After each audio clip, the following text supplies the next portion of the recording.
Hello students, हमने पीछे कुछ टूल्स पढ़े थे फॉर इलेक्ट्रिकल इंस्टॉलेशन। अब हम केबल टाई टूल्स पढ़ेंगे। केबल टाई क्या होता है? केबल टाई होता है एक फिक्सिंग डिवाइस या फिर जो दो केबल्स को एक साथ हम फिक्स करने के लिए यूज़ करते हैं, that is a cable tie,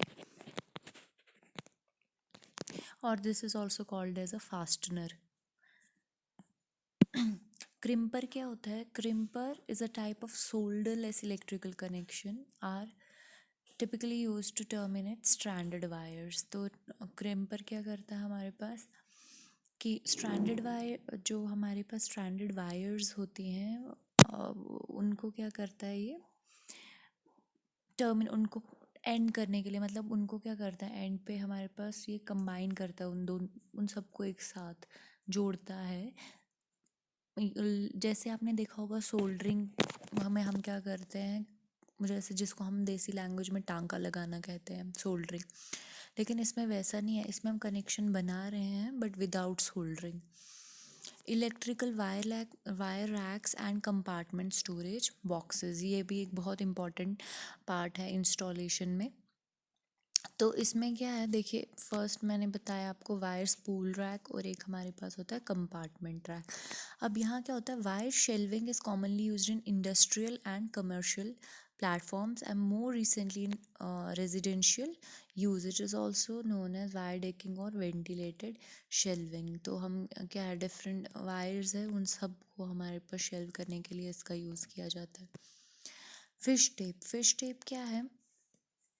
electricians use to pull wire through electrical conduits. तो देखो क्या होता है, मैंने आपको बताया था जो हम जैसे कंसील कॉन्डूट्स, जो कॉन्डूट होता है हमारे, तो कॉन्डूट से हमें वायर को एक एंड से दूसरे एक एंड से हम डालते हैं कॉन्डूट में, दूसरे से बाहर निकालते हैं।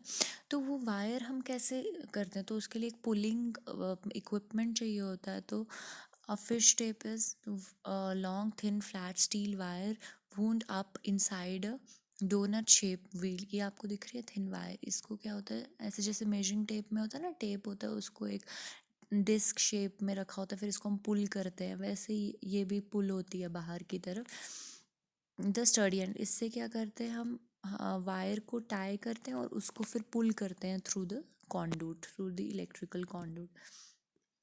मेजरिंग टेप, ये तो सबको पता है। तो मेजर टेप क्या होता है? Use for measuring Heights of switches, जैसे आई रूल्स में आपको बोला है स्विच का फ्लोर लेवल से कितना हाइट होना चाहिए, स्विच बोर्ड का, लैम्प्स का, सीलिंग फैन का, तो वो सब मेजरमेंट के लिए दो लैम्प्स के बीच की स्पेसिंग हम मेजरिंग टेप का इस्तेमाल करते हैं।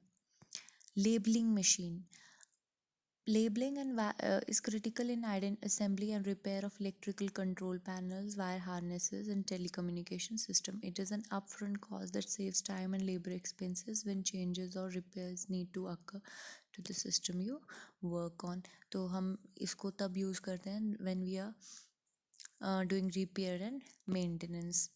तो repair of electric control panels में हम इसका इस्तेमाल कर रहे हैं। फिर आता है आपका पावर ड्रिल। ये तो आपको पता ही है क्यों करते हैं, यूज टू ड्रिल होल्स बनाने के लिए इन मेटल शीट्स या कंक्रीट वॉल्स के अंदर। तो for the passage of wires and conduits, इसको हम इंडोर वायरिंग में भी यूज़ करते हैं और आउटडोर में भी। फिर होता है पोर्टेबल बैंड सॉ आपने देखा होगा, लेकिन आपने देखा होगा जो मैकेनिकल सॉ होता है जिसे हम आरी बोलते हैं, this is an electrical metallic electrical saw ये है हमारे पास। इसको बैंड सॉ बोलते हैं। इसको ये इलेक्ट्रिकल मेटल ट्यूबिंग को काटने के लिए यूज़ होता है, कॉन्डूट काटने के लिए यूज़ होता है व्हेन इंस्टॉलिंग इलेक्ट्रिकल सिस्टम्स। तो this is the end of the slide. तो यही इक्विपमेंट्स थे, टूल्स थे जो मैंने आपको बताने थे। इनके बारे में आप और भी सर्च कर सकते हैं। मैंने फ़िलहाल आपको एक जस्ट बताया है कि these all are the tools. ये इम्पॉर्टेंट था आपको पिक्टोरियली बताना कि ये सब क्या होता है। ऐसे तो आपको सब पता होगा लेमन लैंग्वेज में इन्हें कहाँ कहाँ यूज़ करते हैं।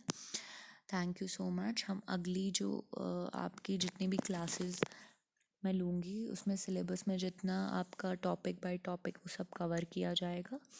नेक्स्ट में हम पढ़ेंगे कि हम जैसे जो ये होता है towers, transmission towers, distribution towers, उनको कैसे इंस्टॉल करते हैं, उनमें क्या कम पार्ट्स होते हैं प्रेजेंट टावर के अंदर, वो सब पढ़ा जाएगा। और जो जो भी मैं लेक्चर दूंगी वो अच्छे से पढ़ें, वो खुद सर्च करें नेट पे, उसकी डिटेल्स निकालें और अपने नोट्स बनाएं। और अगर कोई क्वेरी है तो प्लीज़ क्वेरी बॉक्स में मुझसे पूछें।